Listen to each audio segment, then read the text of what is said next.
Guys, muri iyi video nje kubereka ibintu bitatu bituma amatelefone yanyu yamashushe buri kanya, ukibaza ati mbe telefone yanje yoba ari copy, telefone yanje yoba yapfuye, telefone yanje vyoba ari biki kwiguma ishushe buri kanya. Guys, utwo nitwo tuntu tw'ubwenge uno musi nje kubereka. Ukaba utarakora subscribe kuri channel yacu ibigezweho kuri telefone, no kubwira gukwakwanya kuko murabona yuko turiko turabazanira ivyigwa vy'ubwenge kandi vy'ingirakamaro cane. Okay, nimubanze mumfashe mukore kuri s'abone, muce musonda no ngaho ku gakengeri, muce mugira kuri toute canke all bivanye n'ururimi YouTube yawe irimwo. Okay, nimubanze mubimfashe kugira tubandanye na trick y'uno musi. Okay guys, nizere yuko mwabihejeje. Ikintu ca mbere gituma telefone yawe iguma ishushe, turinjira muri parametre ndabereke akantu ka mbere gatuma telefone yawe iguma ishuha buri kanya. Okay, je parametre yiwanje ngiyi settings mu rurimi rw'icongereza. Ngiyi urinjira muri parametre ya telefone yawe. Okay, reka turindire gatoyi.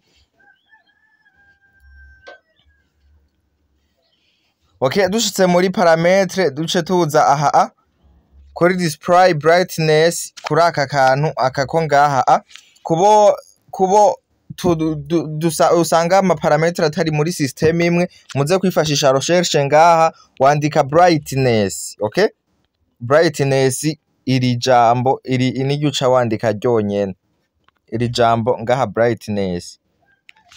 Okay, hama duce twinjira. Aba ni ku bantu dufise ama systeme amwe nibo biza koroha. Okay, hama dushire muri brightness duce turuza turabe iri jambo rya mbere ngaha kuri brightness level. Okay, ona hariya hejuru nuko kataboneka neza. Murabona yuko haca haza urya muco, umuco wa telefone ndibaza murabibona hariya hejuru. Rero ucuza urabe wemeze kuri karya kantu aka akari aha hejuru. Okay, wowe uza gusanga bimeze uku.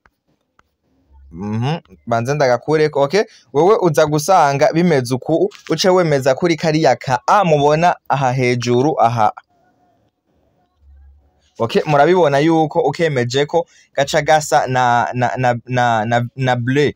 Okay, murabibo aha rero tuba tugize iki ahantu ikintu tuba dukoze ni kuvuga tuba tugize telefone yacu mu gihe tugiye ahantu hatabona ize yigabanye umuco yonyene. Okay, mu gihe naho tugiye ahantu hari umuco mwinshi ize yiyongereza umuco, no kuvuga ubu bigize automatique kuko hari abantu usanga amatelefone yabo haba ku murango haba mwijoro umuco uguma ari mwinshi. Okay, ndibaza nakantu ka mbere no kuvuga ubugize telefone yawe ize yimenye ku bintu bijanye n'umuco. Ugiye ahantu hatabona ize yigabanye umuco, ugiye ahantu hari umuco mwinshi ahantu nyene dufata nko ku murango ubona ko haba hari umuco mwinshi ize igushiriremwo umuco ukwiranye n'ahantu uburi. Okay, umuco uri mu bintu bituma amatelefone yama ashushe. Okay, aka n'akantu ka mbere.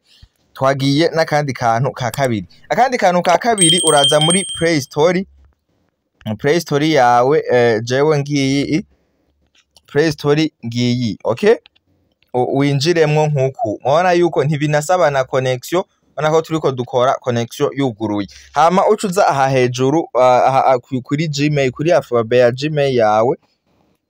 Okay, ucufyondako hama ucuza aha hantu handitse settings. Aha kuri settings canke parametre kubo ziri mu gifaransa, uce winjiramwo nkuko ucuza ngaha kuri network performance. Uce winjiramwo nkuko hama ucuza aha hantu kuri duce tuza aha hantu kuri auto update apps. Kuri aka kantu ona ndibaza abatari bake muza gusanga kari kuri aka kantu aha nakone aka kantu kari mu bintu bituma umuriro wacu donc kari mu bintu bituma telefone yacu iguma ishusha. Aha naho ati gute, ona yuko tuza guca dushira aha kuri tuza gusanga biri ngaha. Donc hari habaza gusanga kari ngaha kuri update over wifi only, no kuvuga ugize ntuzenya ama application azoza arishira ajuru, donc nukuvuga ama application yawe arakeneye kuja ajuru, nukuvuga aha kari ngaha tugize ngaha kuri don't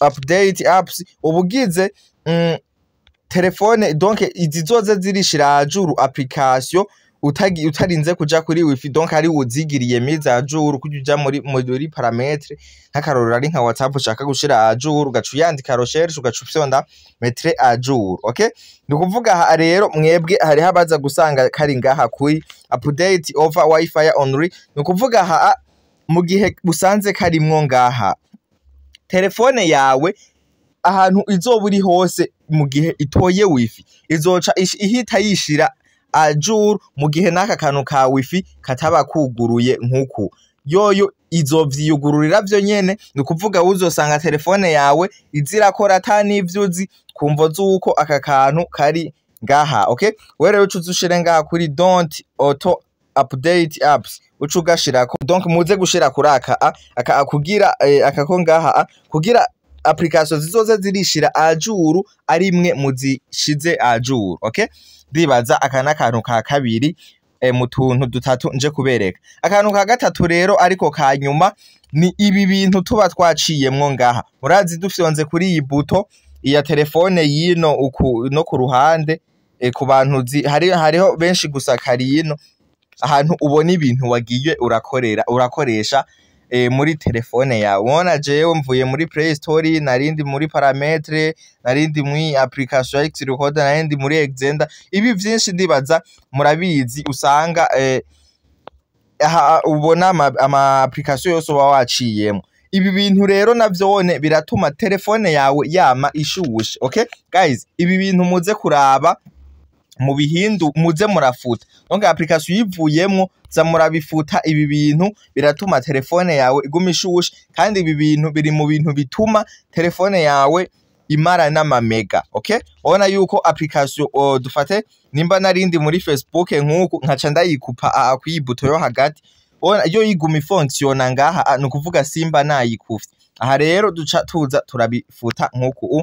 Ndibaza ibi vyovyo murabimenyereye guys, karaka kantu k'ubwenge narinda bazaniye muze kubigerageza murabe. Urashobora gusanga telefone yawe iguma ishushe buri kanya ukiyumvira ati none telefone yanje yapfuye canke ni copy, ariko ukabuzi yuko telefone utunze ari original. Okay, uze kuraba rero muze guhinyanyura utwo tuntu dutatu ndaberetse, asigaye ndababwira ati ciao ciao, ntimwibagire gusangiza iyi video abandi, muyipartage abandi kugira ibi bintu vy'ubwenge ndabaha bize birashikira n'abandi. Mutibagiye ufise ikibazo aca yandika muri commentaire nca ndamwishura.